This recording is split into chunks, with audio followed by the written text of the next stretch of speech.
Vi teu último corte sobre assumir lado. Isso não acaba limitando o alcance da mensagem? Não, eu achava isso também, mas eu mudei de ideia. Por exemplo, a meu ver, o Átila tentou ficar neutro para poder ser ouvido na pandemia. Um abraço, Flor Especial. É que eu acho que assim, vamos lá, é que depende. Até a voz acabou.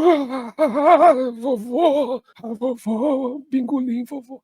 Não, é assim, ó, vamos lá. Acho que existe uma diferença imensa entre você dizer assim, olha, eu tenho uma determinada orientação política, eu vim dali, né, que eu falo para vocês, eu cresci em família brisolista, tá entendendo? Então, sabe, eu acho que essas coisas, se você traz elas como um dado, uma espécie, não é nem um dado, como um gesto de honestidade, você explicitar para quem está te assistindo, para quem está te dando dinheiro, como vocês estão me dando aqui, Pix, Superchat, etc., de que o pensamento é X, Y, Z, eu acho que isso é uma coisa. E outra coisa é você viver o tempo inteiro cutucando e provocando o outro lado. Eu acho que são posturas diferentes. Parece a mesma coisa, mas não é. Essa coisa de, não, mas vamos ficar neutro porque todo mundo preste atenção na mensagem. Eu tenho a impressão que isso não dá certo. Aliás, isso é até interessante, porque... eu não vou falar aqui, porque eu acho que a pessoa talvez não queira. Eu tava falando com um canal de YouTube, com um youtuber aí, né? Eu falando com o canal fala comigo. Eu tava falando com um youtuber aí, que muitos de vocês conhecem, e a gente tava conversando justamente sobre essa questão política, porque ele tava passando por um momento específico onde ele tava sofrendo muita agressão política, assim, tava vindo uma galera muito braba nos comentários. E aí ele tava me dizendo assim, cara, eu não falei de política, eu raramente falo, eu evito falar, e os caras vêm muito brabo, né?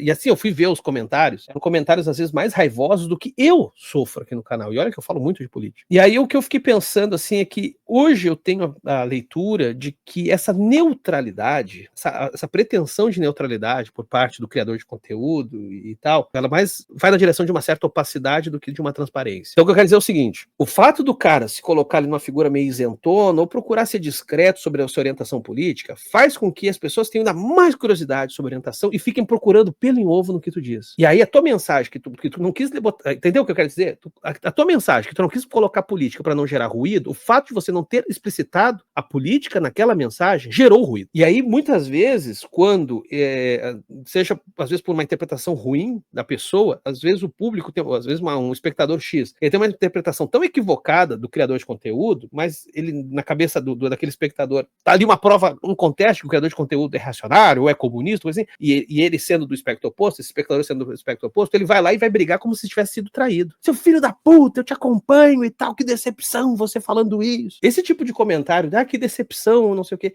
eu raramente passei por isso. Raramente passei por isso. Porque eu aqui tento ser muito franco com o que eu penso. Até porque as lives do Caos me colocam numa posição de certa maneira, sou obrigado a falar o que eu penso. Então, eu às vezes hoje acho que é melhor você jogar limpo mesmo, dizer, olha, eu parto daqui, sabe? E o fato de eu partir daqui não quer dizer que eu acho que todo o resto é imbecil. Quem pensa diferente de mim é imbecil. Porque, veja, essa lógica de você partir de quem pensa diferente de você é imbecil, não é só uma lógica esquerda e direita, porque tem os subgrupos, tá entendendo? Por exemplo, eu aqui. Você sabe, eu não sou comunista. Se eu fosse partir dessa lógica, não só eu ia dizer que todo direitista é imbecil, mas também todo comunista é imbecil, que todo social-democrata é imbecil, que todo liberal de esquerda é imbecil. Eu ia começar a entrar numa que todo mundo é imbecil.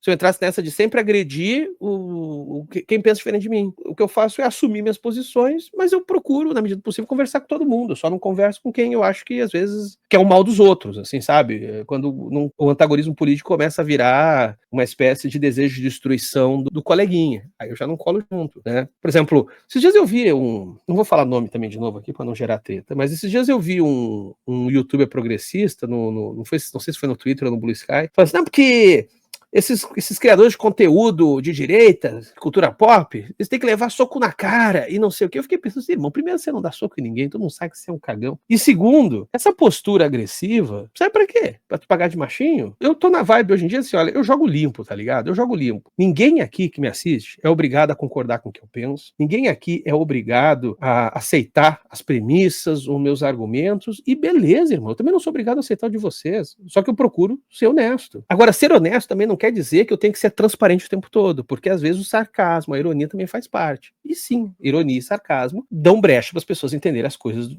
cada um de um jeito. Faz parte. Por exemplo, o vídeo, até serve bom para pegar carona. O vídeo que eu coloquei ontem do Juiz Dredd, nos comentários ali tem gente falando que eu sou um comunista desgraçado e bababá, e tem gente nos comentários falando que eu tô cada vez mais parecido com o Brasil Paralelo. Por quê? Por que isso aconteceu? Porque como era um vídeo sobre Juiz Dredd, e o Juiz Dredd é uma sátira, e sátiras lidam com ambivalências, eu disse assim, eu quero um vídeo ambivalente. E eu conversei com o Pedro, que editou o vídeo, a edição tá maravilhosa, o Pedro fez uma edição muito boa, e eu falei, Pedro, vamos deixar ambivalente, cara. Vamos parecer num primeiro momento, assim, que tô criticando e dizendo que o STF são os novos juízes, porque o Alexandre de Moraes é um ditador, e de repente já vira a chave, não, porque o Bolsonaro é um fascista, sabe? Eu falei isso, vamos fazer um vídeo que tem essa ambivalência que o próprio personagem do Juiz Dredd tem, porque o personagem do Juiz Dredd, a riqueza do Juiz Dredd está no fato de que é uma sátira ao fascismo, que ao mesmo tempo reconhece o quanto que o fascismo fascina. É uma sátira apaixonada ao fascismo. E eu disse assim, pô, se eu vou fazer uma análise do Juiz Dredd, vamos fazer nesse espírito também. E aí já tem gente falando assim, mas você criou munição. Aqui, ó, deixa eu pegar esse comentário. Mas você cria munição para a extrema-direita. Bicho, esse é o problema, irmão. Se a gente realmente abraçar que tudo tem que ser transparente, tudo tem que ser translúcido, tudo tem que ser extremamente óbvio e objetivo, aí eu já não sei mais o que a gente tem para defender, tá ligado? E eu preciso me brutalizar na minha comunicação, porque os brutos vão vencer, cara, os brutos já venceram então. Pelo que eu tô lutando ainda então, saca?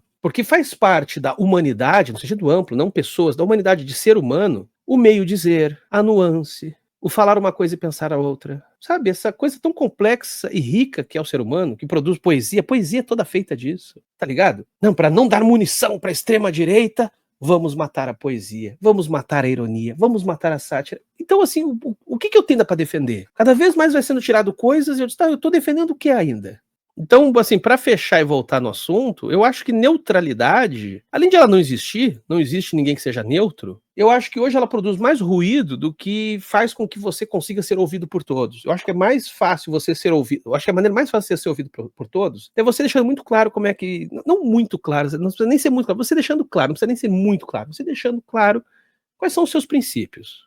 E aí depois, tá ligado? Quer ver um exemplo contrário? Nando Moura. Uma galera de esquerda assiste Nando Moura. Fingem que não. Vocês lembram dos tantos reacts de Nando Moura que o pessoal de esquerda fazia? Não sei se ainda faz. Nando Moura era super assistido, não sei se ainda era super assistido pela galera de esquerda. E o pessoal sabe como é que o Nando Moura pensa. Fala, mestre, ter que agradar o fã virou novo separar a obra do artista?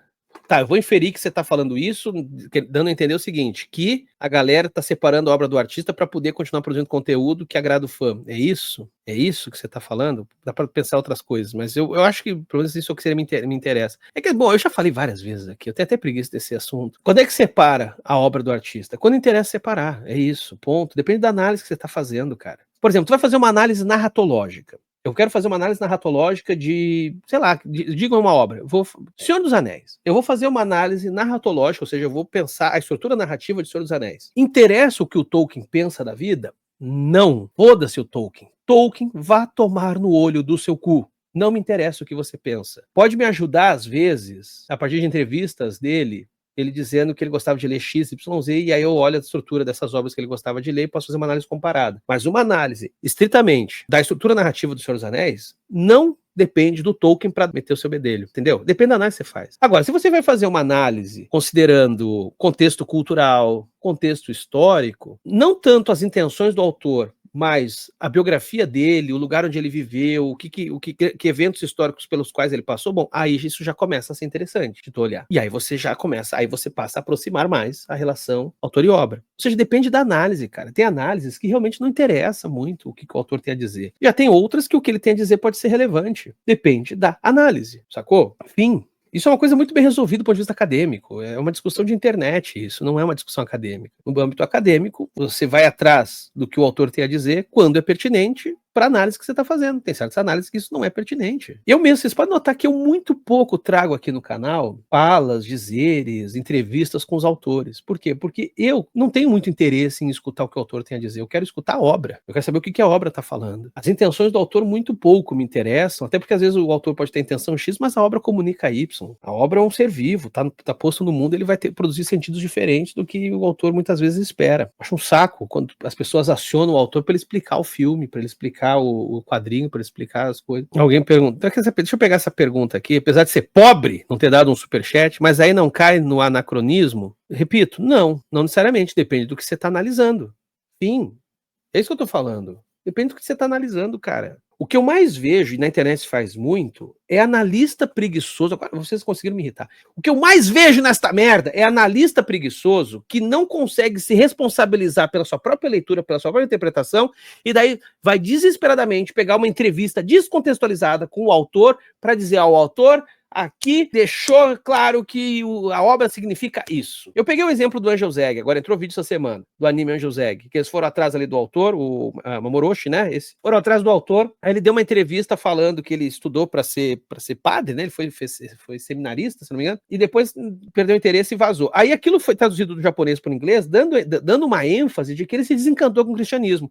Aí uma galera foi numa chave de leitura do Angel Zeg, do anime, de que era um anime que tratava sobre o desencanto com o cristianismo. Aí foi preciso, anos depois, o autor dar mais uma entrevista dizendo: não, eu nunca falei que eu me desencantei com o cristianismo, eu só simplesmente segui outro rumo na vida, mas eu nunca falei em desencanto. Tá entendendo como isso é preguiça?